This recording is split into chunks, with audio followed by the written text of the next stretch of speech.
They built a massive wooden playground right over my marsh, so I made sure every splinter of it got condemned by the county. I lived on the edge of a quiet coastal neighborhood where the land sloped into a brackish marsh thick with reeds and herons. My house stood on its own acre outside the HOA boundary, but their newly expanded subdivision pressed right up against my property line. When I came back from a weekend fishing trip, I found trucks parked beside my cattails and a half-finished jungle gym towering on stilts above the mud. The smell of fresh pine and diesel mixed with the rot of churned soil. A bright sign read, Future Community Nature Playground, HOA Project. I walked up to the contractor. "This is my wetland," I said. He shrugged and pointed toward the cul-de-sac. "Talk to the HOA president. We were told it's common land." The HOA president, a retired realtor with a permanent smile, told me I should be proud to contribute to the neighborhood ecosystem.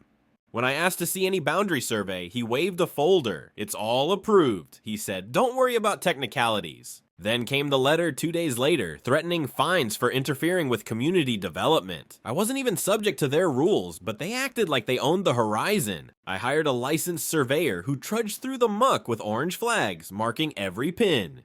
His report showed the entire structure sat 11 feet inside my property.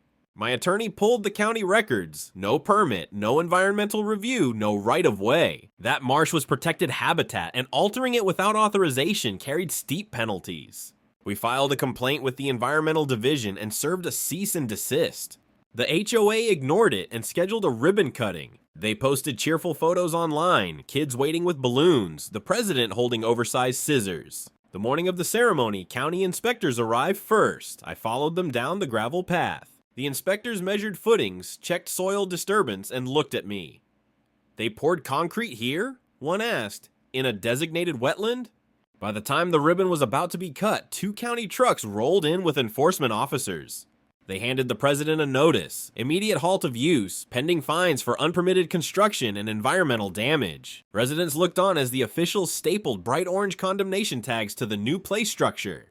The president sputtered about community spirit, but one officer pointed to the survey flag shining in the mud. "This isn't your land," he said flatly.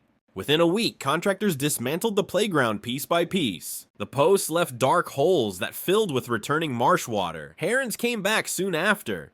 I stood at dusk, listening to frogs croak where laughter had briefly echoed. I consider revenge taken.